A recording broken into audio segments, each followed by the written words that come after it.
Assalamualaikum warahmatullahi wabarakatuh. Berjumpa di acara kita dalam channel Habib Putih Channel yang sekarang akan menggarap beberapa video-video tentang kisah-kisah oleh orang-orang terdahulu yang kita sebut sekarang programnya namanya literasi sufi. Oke, pada saat ini kita akan menceritakan sebuah kisah yang luar biasa, yaitu tentang rasa kelaparannya Abu Bakar Siddiq, Umar bin Khattab, dan Rasulullah SAW, dan atas kenikmatan yang Allah Subhanahu wa Ta'ala berikan kepada mereka. Dalam sebuah hadis diceritakan bahwa pada suatu tengah hari ketika cuaca panas terik, Abu Bakar Siddiq radhiyallahu an keluar dari rumahnya kemudian mendatangi Masjid Nabawi dengan keadaan gelisah.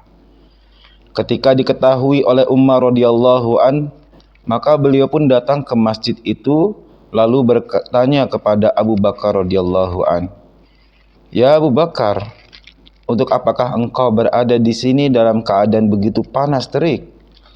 Maka beliau radhiyallahu an menjawab, "Ya Umar, terpaksa karena saya menderita amat sangat lapar." Umar radhiyallahu an berkata, "Demi zat yang nyawaku berada dalam genggamannya, itu pula lah yang menyebabkan saya datang kemari." Sementara itu Rasulullah SAW datang ke masjid itu kemudian bertanya kepada mereka, "Ya Umar, ya Abu Bakar sahabatku, untuk apakah kalian datang ke sini?"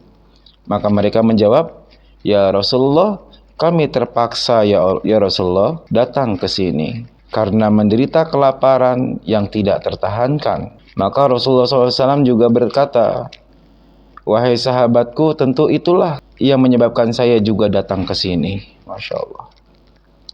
Kemudian ketiga-tiganya berangkat hingga sampai di rumah Abu Ayyub Al-Ansori radhiyallahu an, yang pada waktu itu tidak ada di rumah, tetapi istrinya menyambut kedatangan beliau begitu gembira.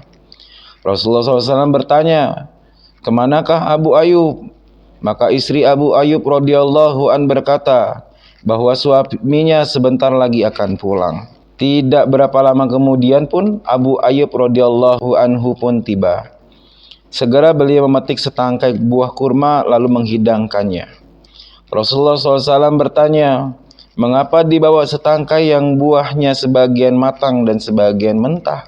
Bukankah lebih baik jika dibawa yang matang saja?" Maka Ayub radhiyallahu anhu menjawab, "Ya Rasulullah, saya membawa semuanya agar dapat memilih, karena ada yang senang buah kurma yang matang dan ada pula yang senang dengan buah kurma yang mentah." Mereka pun kemudian memakan kurma itu, sementara Abu Ayyub radhiyallahu an menyembelih seekor anak kambing, kemudian setengah dagingnya digoreng dan setengah daging lagi kemudian dihidangkan di hadapan tamu yang mulia itu. Rasulullah SAW mengambil sepotong roti dan sedikit daging kemudian diserahkan kepada Abu Ayyub radhiyallahu an sambil berkata, "Makanan ini hendaknya engkau sampaikan kepada anak kesayanganku Fatimah radhiyallahu anha, karena sudah beberapa hari dia tidak memperoleh makanan." Beliau segera pergi menyampaikan makanan itu kepada anaknya Rasulullah SAW, Fatimah radhiyallahu anha.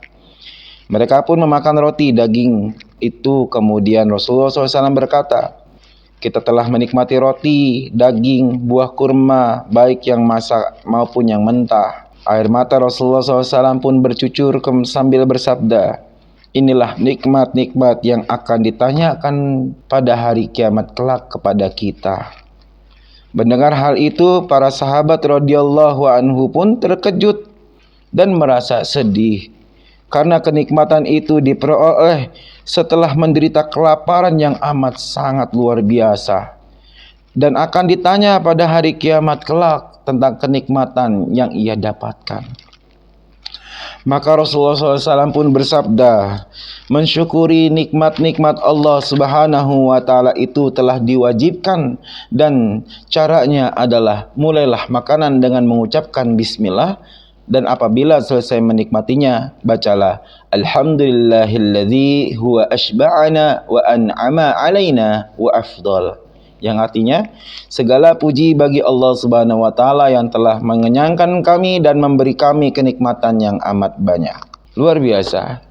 Kisah ini Masya Allah, tabarakallah, keseharian Rasulullah SAW dan para sahabatnya ini juga sama seperti kita. Kadang senang, kadang merasakan kelaparan, kadang merasa derita, kedinginan, kelaparan pun sama. Bahkan yang luar biasanya ini, orang-orang yang telah dibeli oleh Allah Subhanahu wa taala atas penderitaan yang mereka alami untuk menjalani kehidupan, mereka tetap menjalankan ibadah dan ketakwaan kepada Allah Subhanahu wa taala. Maka hikmah dalam kisah ini, tetaplah kita semangat untuk menggapai kerinduan Allah Subhanahu wa taala dan mencapai ketaatan yang kita usahakan untuk sempurna kepada Allah Subhanahu wa taala, walau dalam keadaan lapar, walau dalam keadaan sulit. Dan kedua, hikmah di sini selalu bersyukur kepada Allah Subhanahu wa taala.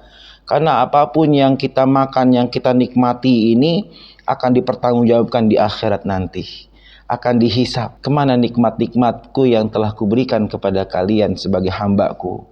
Maka selesai kita mendapatkan kenikmatan, bacalah alhamdulillahillazi huwa ashba'ana wa an'ama alaina wa afdal. InsyaAllah kenikmatan yang Allah berikan kepada kita yang kita nikmati tidak dihisap oleh Allah Subhanahu wa ta'ala.